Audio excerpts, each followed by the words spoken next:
Okay, just wanted to get on here real quick while I had an opportunity and record another pod. I guess this will be pod number 9. Was going to record another podcast about essentially Game of Thrones, looking at some of the Cersei chapters I've been reading from A Feast for Crows. She certainly is an interesting character from the perspective of George R.R. Martin really inhabits these characters and gets you to understand the way they see things, whether those are like the Sansa chapters also stand out a lot in that regard, and then the Cersei chapters as well.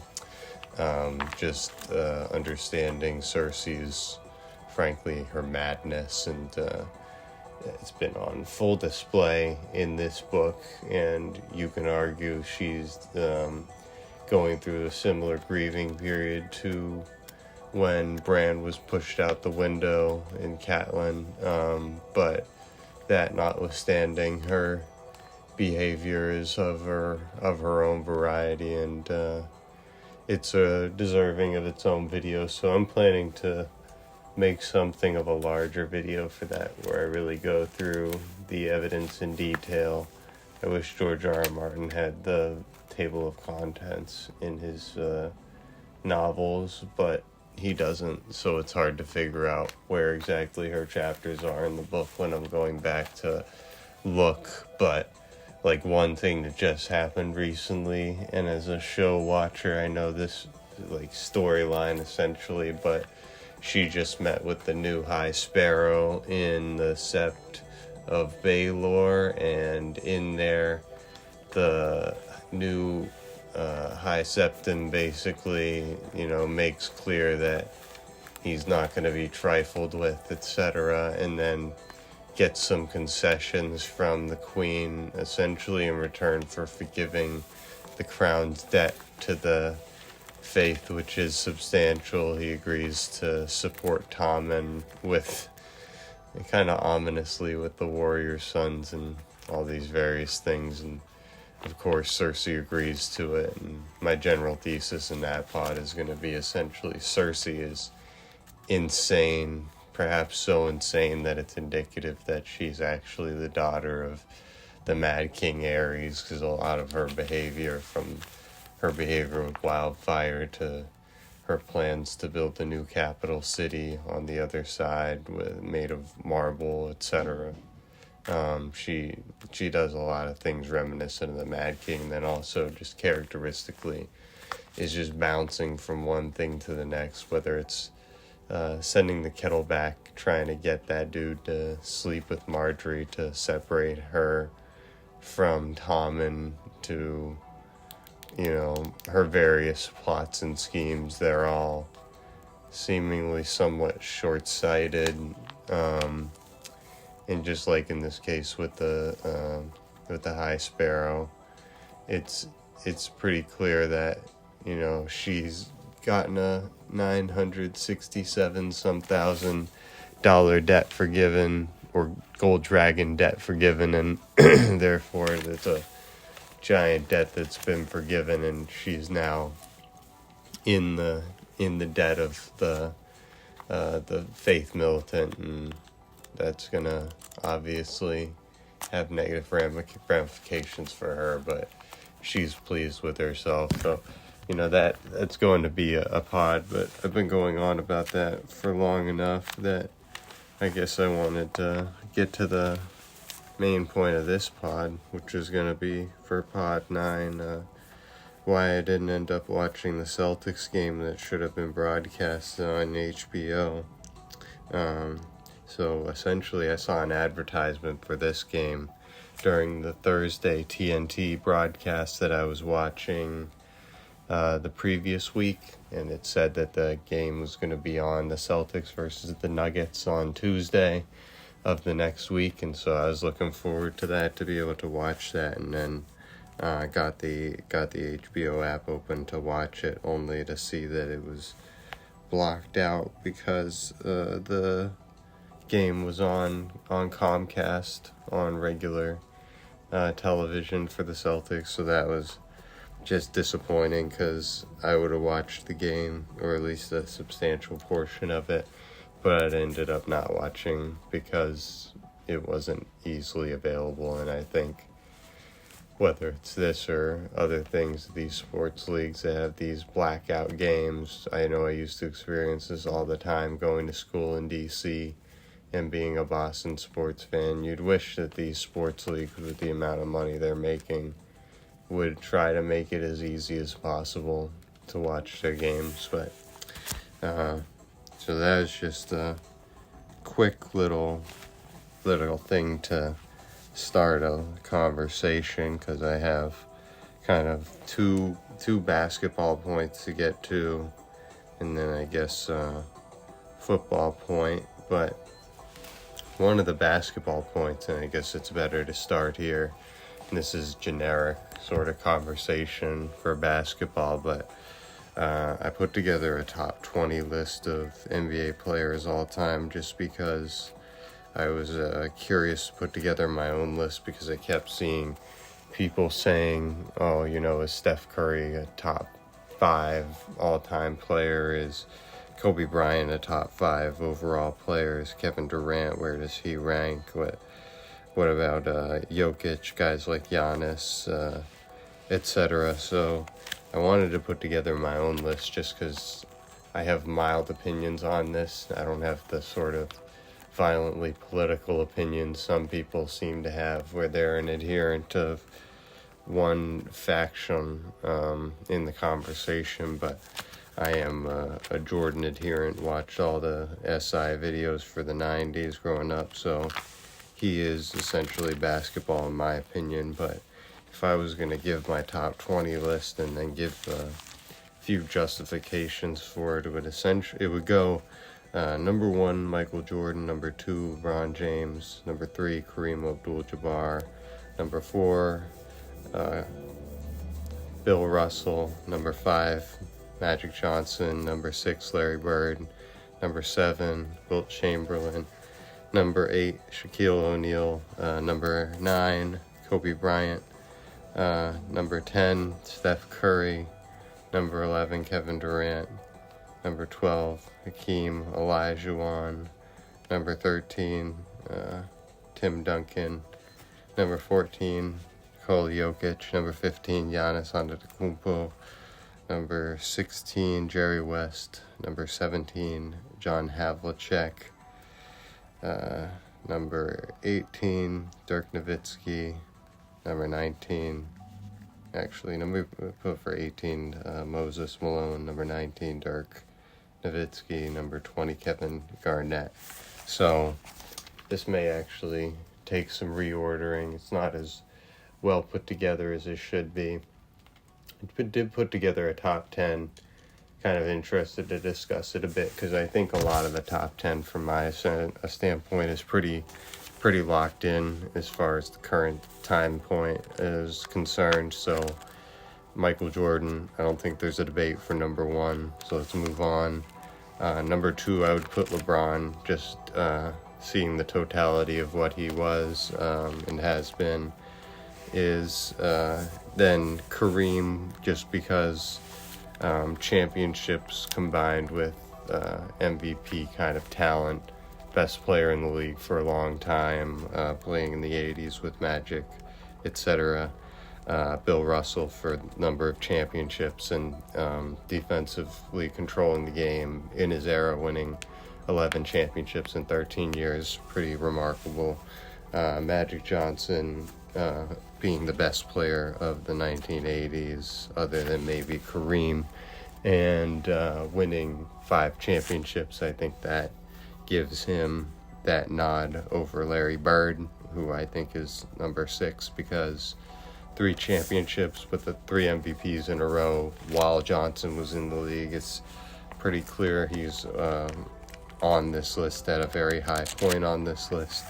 I think I'd put Wilt Chamberlain after that, just because the debate was between Wilt and Russell for the initial part of the NBA, with guys like Jerry West in the conversation. But I think for the athlete, he was similar lines of LeBron, except not as many championships. But I think Wilt has to be put up there. Then I think that Shaq has to be next in terms of being the best player of the early 2000s.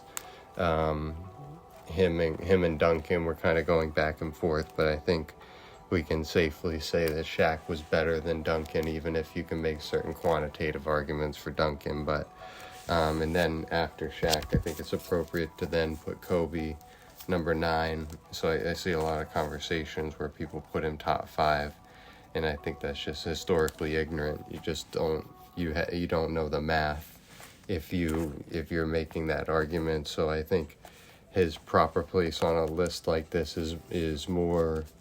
You can either make an argument that Wilt should be lower because of the championship reasons, and then elevate guys like Shaq, Kobe, Duncan, and Steph Curry as well.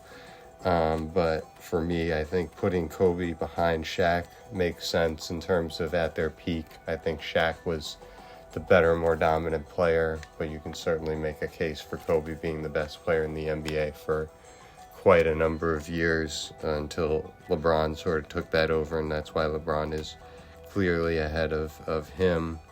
So as far as constructing a top 10, and if you want to slot Kobe in at the 9 slot, then the question becomes who you're going to slot in number 10.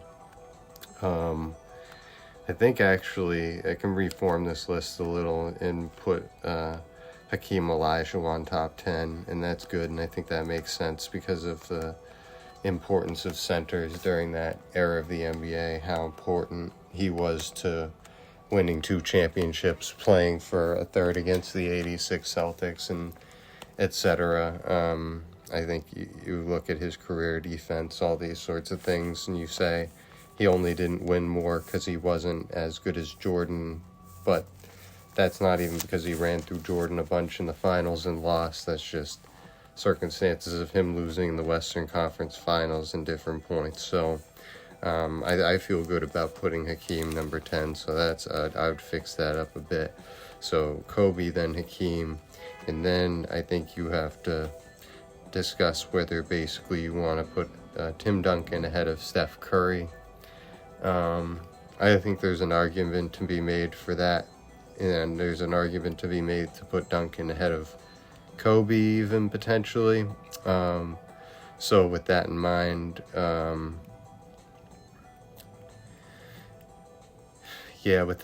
actually will put Duncan number 11, because I think that what he accomplished, the rings, if Steph could win another ring, that would, I think, vault him ahead of Duncan. But I don't think people should underestimate what Duncan was just because Shaq has to go in front of him on a list like this. So then if I'm putting Duncan as my number 11, then Steph goes 12, and then I would put KD right behind Steph at 13, and then that puts us back at 14, where I think at this point we're talking about Nikola Jokic in terms of him winning a championship, and at least statistically now having an argument to be made for being the best center of all time, at least offensively speaking. I don't think you can put him above Hakeem on a list like this, so I think this makes sense. But I think he's vaulted very high up the list. Actually, though, you know what, though? I'm actually going to bump Jokic down to 15, and reason why we have to discuss this and elevate him is John Havlicek. I think after we've gotten through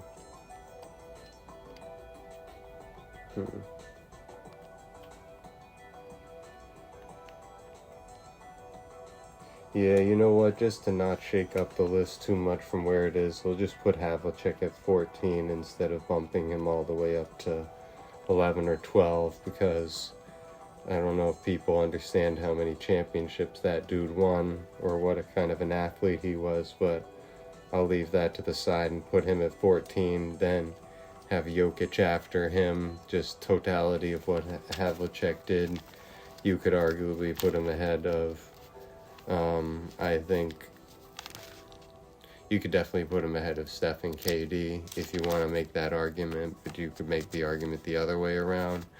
You could also make the argument for him over Hakeem, but you could also make the argument the other way around. Same thing with Duncan. So I'll put it the way this is and leave Havlicek at 14, 15 for Jokic. Then, I'll flip this because I had it the other way. I think you can put Jerry West as number 16 then, because he was one of the best players of his era and would have won more championships if not for number 4 on the list, Bill Russell. So he goes 16, 17 to Giannis Antetokounmpo, because he has a resume a lot like Jokic right now, and you could make an argument that he's higher on the list. It's just the totality of accomplishments and championships and stuff. That's where even a guy like KD with 2 championships, who clearly played for 3 and has competed the entire time he's been in the NBA, he's up that high on the list, because if he had 4 championships like Steph, he might be in the top 5, 6, 7 of he might be getting past Wilt or other things like that. But I think I'm comfortable with my list being where it is. So Jerry West, having him there, and then Giannis after him, that feels good to me. And then I think Dirk Nowitzki, I would say a 7-foot tall guy who shoots all the time, or not shoots all the time, but shoots very effectively.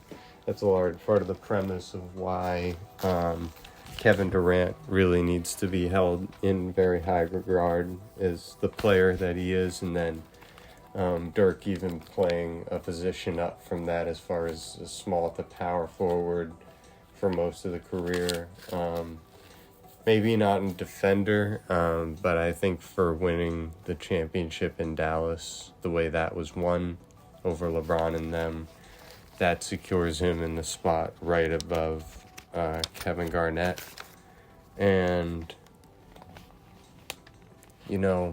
I'm actually going to move the both of them down, though, behind Moses Malone, because that's what I thought initially. And I think Moses Malone might be the best player of, the early 1980s, if you look at it from a certain vantage point before Bird really takes off.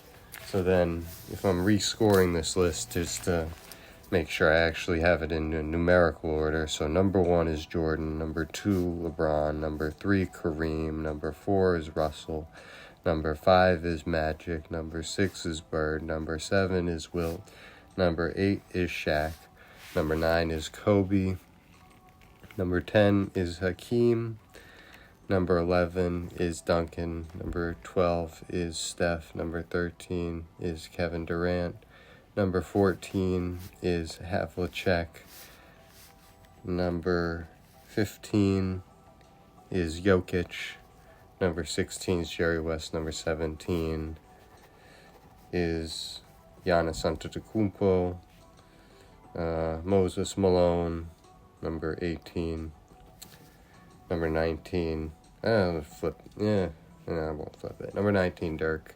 Number 20, Kevin Garnett. And anybody can quibble with any one of these. Actually, you know what?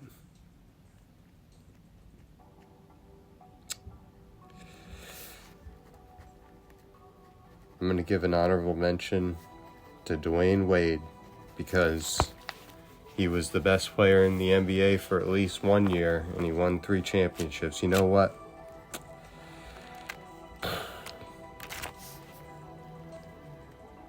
Yeah. You know what? This is tough.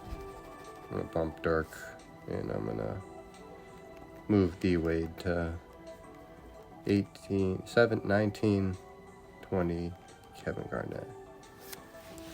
All right, that's that list. All right. So I guess I'm recording the second part of Pod9 here. Got a little bit interrupted, so I didn't finish up the thought that I was on. I basically didn't finalize the list, but basically illustrated the point that making one of those top 20 lists, whether we're talking about NBA or any other sport, can be difficult.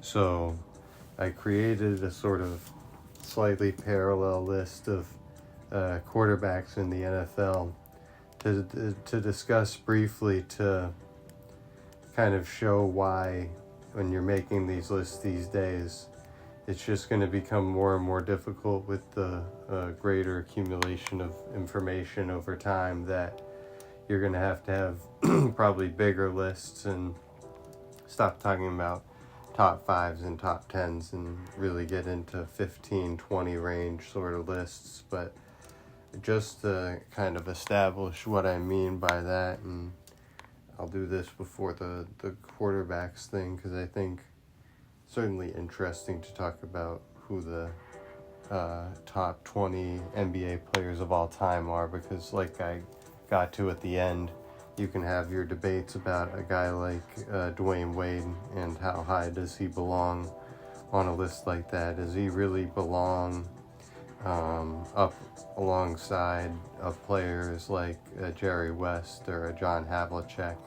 Has a Giannis Antetokounmpo or even a Jokic done enough to surpass what Dwayne Wade did? And then my whole thing of quibbling about Dirk versus Kevin Garnett just shows that them and Moses Malone are sort of bringing up the back part of this list with guys like Jerry West and Giannis and Jokic ahead of them. So just goes to show how good of players are the people who get on this list, and then the appreciation for the fact that if you have a KD on your team, whether you draft him or have signed him in free agency, or whether you draft a Steph Curry, get to pair him with a Kevin Durant, similar thing with a Kobe and a Shaquille O'Neal situation, or being able to draft Tim Duncan when you've got David Robinson with the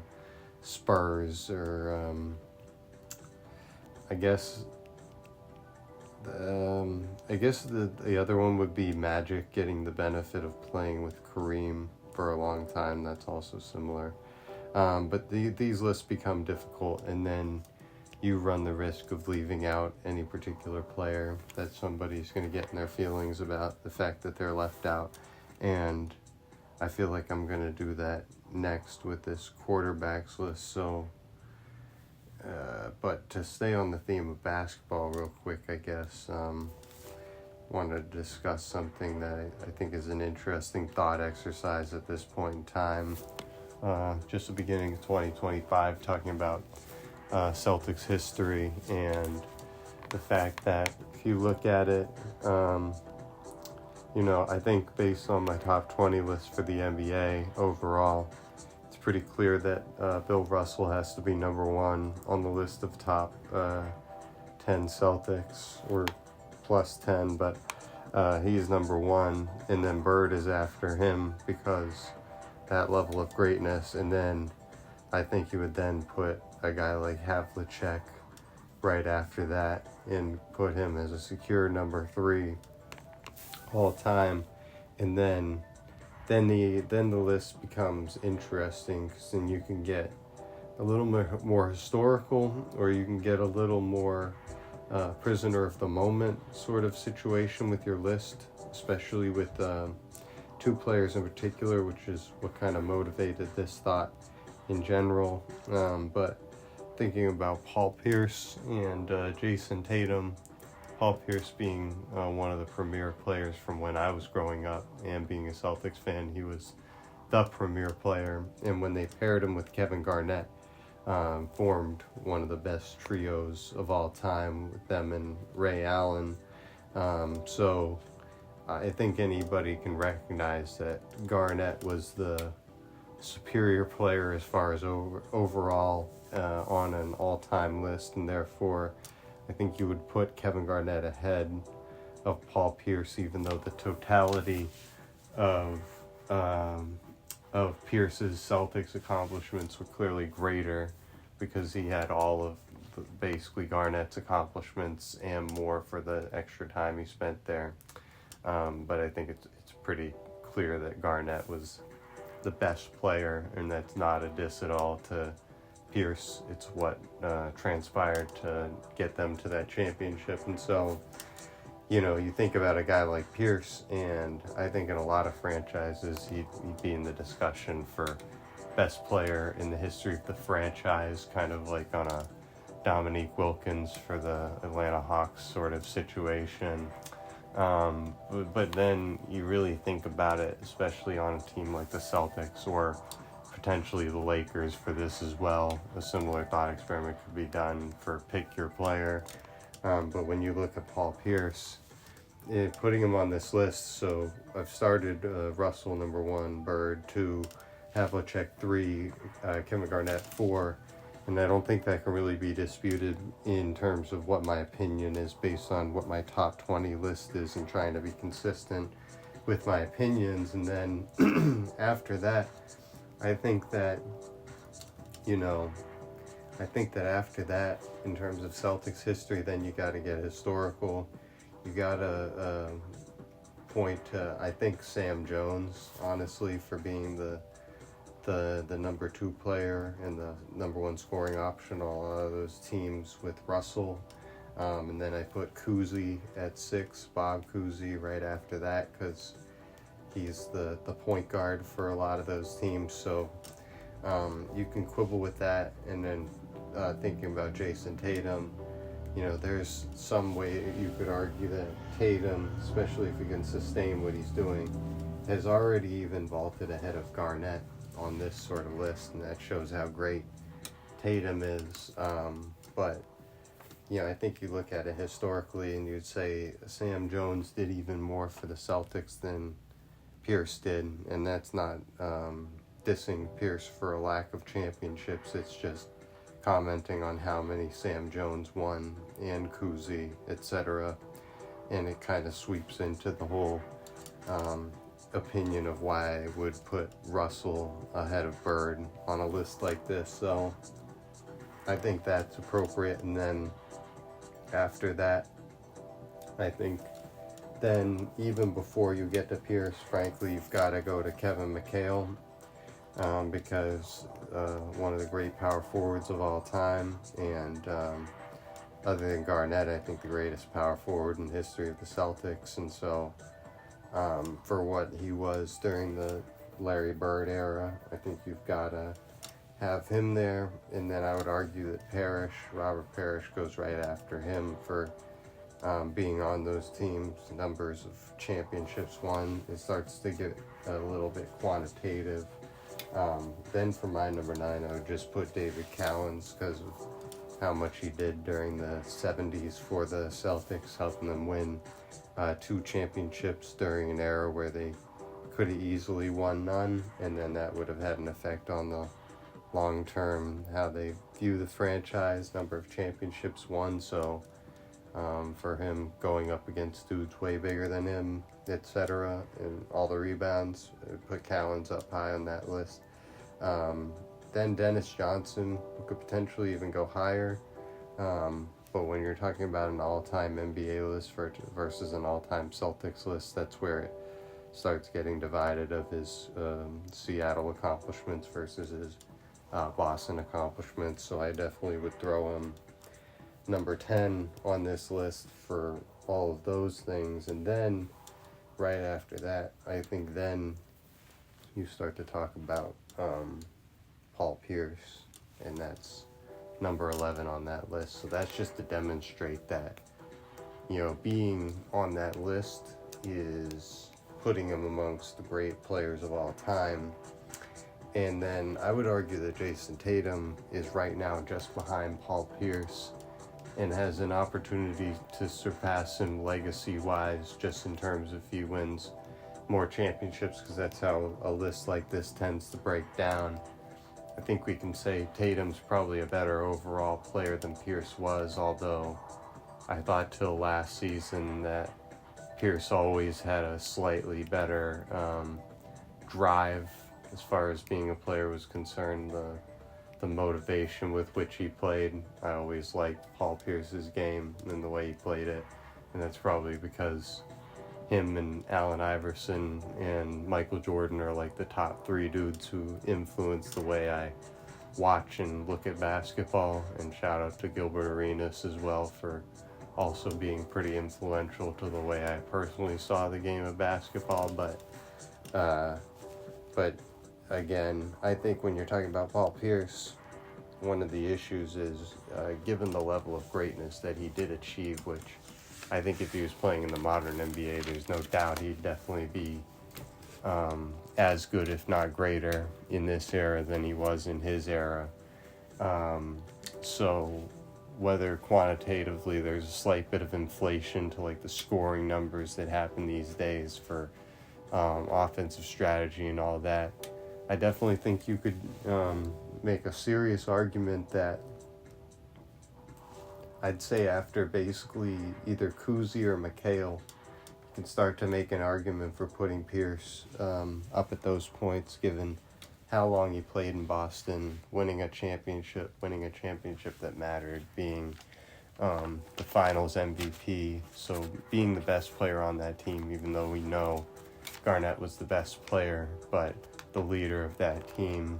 And that just goes to show how difficult it is to put lists like these together, and that's why I think the value of lists like these is for discussion's purpose in terms of comparing people on the list, and then it's good to be able to get to the point where you have the logical consistency of, based on how high Garnett is on this one list, he's got to be at this point on this other list, and understanding how those things relate so that your opinions are logical, opinion to opinion, so that, you're not basically the opinion that it's like, LeBron is greater than Kobe, but Kobe was greater than Michael Jordan, but LeBron's not greater than Michael Jordan, therefore I'm arguing in a circle.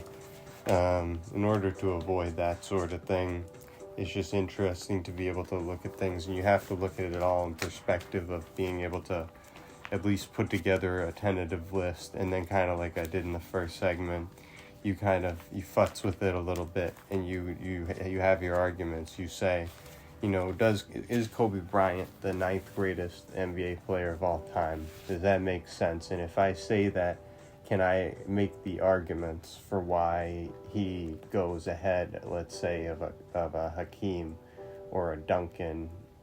Should Duncan go ahead of Kobe? That's an argument can be made.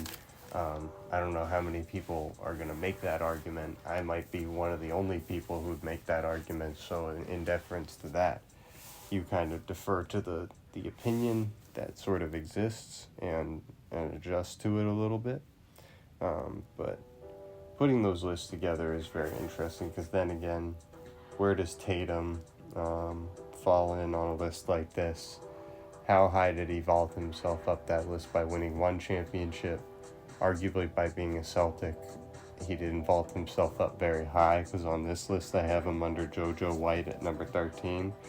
And frankly, I've only put him past Rondo, and so I think you really have to understand that there are a ton of great players who played for this franchise, and I'm not talking about like Shaquille O'Neal and then put Shaq number 3 on this list, because that's not how it worked. You're talking about playing for the Celtics, playing great basketball for the Celtics. So somebody like Jaylen Brown, certainly high on the list, and because of his championship, he goes ahead of somebody like an Isaiah Thomas, who I don't know if he can be ahead of Al Horford just because he was the number 1 player on a team that included Al Horford, but Horford has that championship. So these things become complicated, and your list can get messy towards the end, but it's interesting to put these lists together, because you do have to think things through and weigh things against each other. Then I think certain things, when they're weighed, you can just look at it and think about it, think it through, and they at least make sense for the sake of starting a conversation. And that's why I think it's interesting, just like, the application of this would be, you're looking at somebody like a Jason Tatum, you're looking at somebody like Nikola Jokic or Giannis Antetokounmpo, and you say, well, where does Tatum rank in terms of comparison to these guys? Because he's a max level player in terms of money, and they're all making roughly the same amount of money. But the differences there are clear differences, and I think Jokic has proven to be a slightly superior overall player. I'd say Giannis probably is as well, although I would take Tatum on my team over Giannis, but if you could have the both of them, that would be an excellent pairing. But you would also start a team with Giannis and feel very good about that. And I think the totality of what Giannis has been accomplishing in terms of scoring, rebounding, passing, etc., he's a force to be reckoned with. And that's why I think you think about a guy like Jason Tatum and you say, if he's your number one, you can definitely win a championship, because the Celtics proved that last year. But also it really helps him to have an extremely strong supporting cast around him. And that's why, from a talent perspective, you look at him and you say, he has the talent to be one of the greatest players of all time. He's a lot like Durant, and Dirk in particular, just has a certain level of size. He's not quite their size, but he has a certain level of size where, with the shooting touch that he has certainly had this year, slightly missing in the playoffs last year when they won the championship. But if he can consistently shoot and do all the things that he does, all of a sudden you might see a Jason Tatum vaulting ahead of Nikola Jokic or Giannis Antetokounmpo if he ends up winning, 3-4 championships with the Boston Celtics. Now, will that happen? That's a possibility, and if he does, him and Jaylen Brown start elevating up all-time lists, both of duos and of them being considered individually.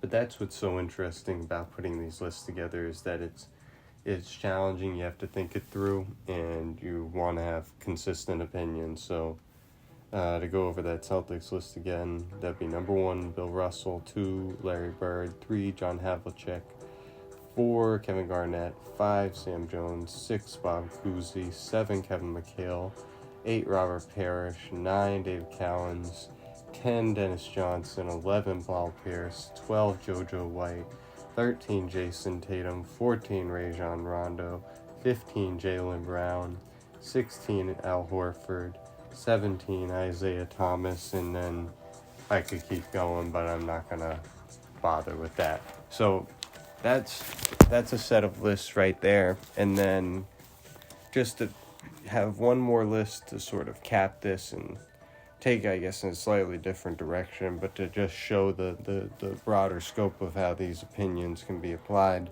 to different conversations. I think you're looking at what is going on in the NFL right now, and I think you can definitely say that Patrick Mahomes, we're watching one of the great athletes of all time, period. I don't even need to qualify that. And so when you talk about a guy like Mahomes, he's playing right now, and I would argue he's clearly vaulted ahead of anybody he's currently playing with, and that includes Rodgers in terms of the all-time quarterbacks list. So to just give my list real quick, I definitely have Brady at the number 1 spot, and I don't think that's going to change. But I'll discuss that briefly at some point. But then number 2, I think Mahomes has clearly taken the number 2 spot. And then number 3 is Joe Montana. So I guess for that, if you wanted to quibble and you wanted to flip those two, I'd be willing to hear the conversation on the quantitative argument for Montana in terms of winning Super Bowls. But I think, like Brady, once the Super Bowls are even or greater than, it's going to be hard to make the argument for Montana over Mahomes, and that's why I'm putting Mahomes at number 2. But that is me being a little prisoner of the moment and not being able to watch Montana myself. But that's just my opinion, where I think Mahomes, given his domination of the modern NFL, what he's doing in the wake of Tom Brady, and losing a Super Bowl to Tom Brady, which I think will always be relevant to this conversation, but doesn't diminish his greatness at all. In fact, in either one of them, it burnished both of their resumes, oddly enough. And so I think Montana, when you're talking about this list, then there's a top tier, and it's those top three. And then you're talking about different eras in that case, but I think then you really have captured the best three quarterbacks of all time, because then after that, putting this list together, and I may have somebody who's missing on this list who really ought to be here, but I think then you should talk about a guy like Peyton Manning, because he was talked about for a lot of Brady's career as being the best quarterback in the NFL.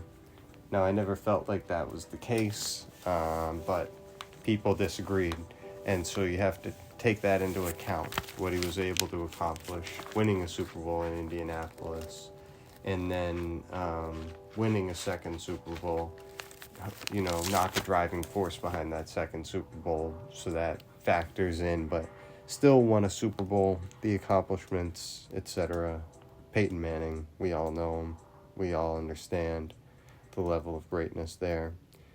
Then number 5, I would put Dan Marino as far as talented dudes. I guess part of what you quibble with this opinion here, somebody might put Aaron Rodgers up here, or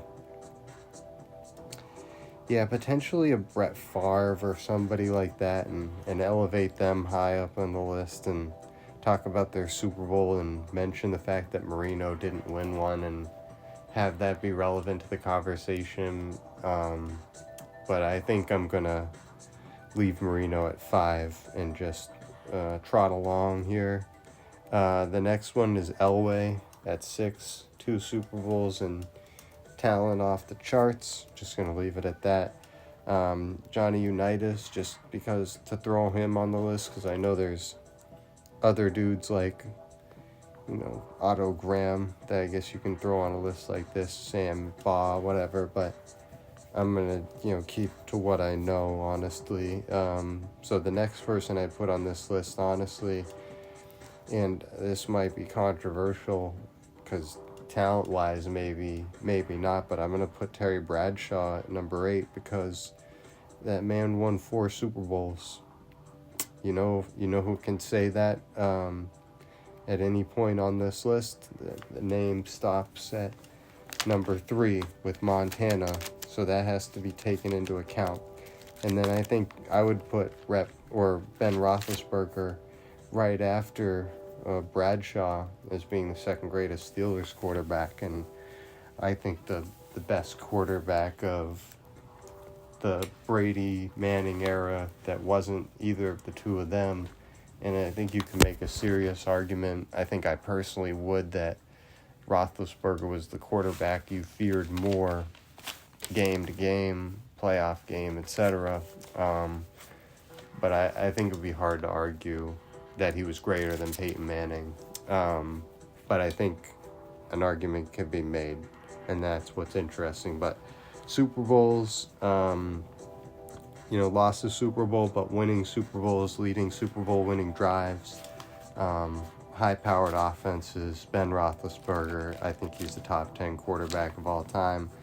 And then the next spot on this list, I think I'm undecided essentially between Brett Favre and Troy Aikman. And Troy Aikman, maybe you're going to say he doesn't belong this high on a list like this, and I'm just going to rejoinder you with 3 Super Bowls and move right along. So I guess for the sake of that, I'll just put Aikman at number 10 and then have Favre be the first one out at number 11. And then Rodgers clearly right after that, number 12, and then guys like Drew Brees, and then you can sort of go on from that point. Name some of your favorite quarterbacks I may have forgotten about or left off the list, but I think that's a solid list right there, and I think, there are certain things to be quibbled with, doesn't Aaron Rodgers does he belong top 5, top 6 on this list? Do I have him too low? But on the other hand, should Elway really be number 4 on this list, and then Bradshaw and Roethlisberger should be higher because of the winning aspect of things? Does Dan Marino need to be bumped down? Well, whatever. I think I've illustrated my point here. Is just that it's difficult to put these lists together, and they're debatable. They're supposed to be for fun, so they're not meant to hurt people's feelings. When you say, I'm not sure Dwayne Wade is a top 20 player of all time, and you hurt some person's feelings who really believes that Dwayne Wade is the, 3rd best shooting guard of all time, and therefore he's the, 14th best player of all time, and how fucking dare you don't know what you're talking about. I think feelings can get hurt along those lines, or you're somebody like a Green Bay Packers fan, and you think that what Favre and Rodgers accomplished deserves more respect on a list like this, and they need to be higher. Or you're a Pittsburgh Steelers fan, and you believe that maybe Bradshaw, I have him too high on the list because, look at the numbers, be realistic, and, don't get blinded by the winning. But I think it's important. And, these lists are sort of flexible, and you can make them to whatever number you want, because numbers are whatever we want in terms of you can make a list of 10 or you can make a list of a dozen. Now, for the sake of digits and numbers themselves, is it useful to have a base 10 system and all that? Absolutely. But when you're making a list and you're trying to determine who you think the best 5 NBA players of all time are, it might be useful to create a top 20 list so that somebody might come at you and discuss why somebody number 11 on the list really should be closer to the top 5 or deserves consideration, this, that, and the other. All these different things are possible in these conversations, and you want to just have the breadth of understanding that your opinion is in the context of other opinions, and so that, and you shouldn't be trying to just troll people, come up with bullshit ass opinions for no reason. Come out in a conversation, tell somebody you think that Jason Tatum is a top 5 player of all time for the Boston Celtics, and have a bunch of people more educated look at you and think that you're a fucking fool because anybody who knows the history of the franchise understands what a heavy statement that is for somebody trying to legitimately make the statement for the purpose of persuading someone with an argument. And so I think when you're considering these things, especially, we're considering guys like Mahomes, Tatum, try to name some other guys right now. I guess in baseball, if Ohtani continues doing what he's doing, and Mookie Betts, I don't think necessarily get the credit because of the lack of postseason heroics, but he's going to go down as one of the great players in the history of his sport. And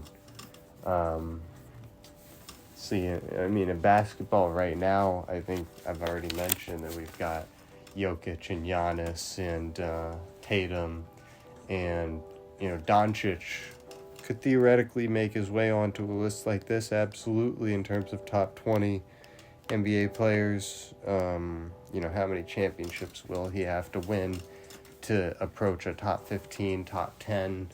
That's interesting. And then anybody watching at the moment is going to be a victim of the prisoner of the moment sort of fallacy, where you overemphasize the relevance of what you're seeing right now and think, well, this greatness of a Luka Doncic dominating a playoff game, it's like, oh, I've never seen anything like that before. But it's like, but Have you ever heard anything about Hakeem Olajuwon? Like, are you going to tell me right now that Luka Doncic, he of, no championships won, no offense to him, but no championships won, are you going to say he's a greater all-time player than Hakeem Olajuwon? Like, are you going to go back and look at the numbers of what Hakeem was capable of accomplishing in a finals series and understand the context of the importance of centers during that era and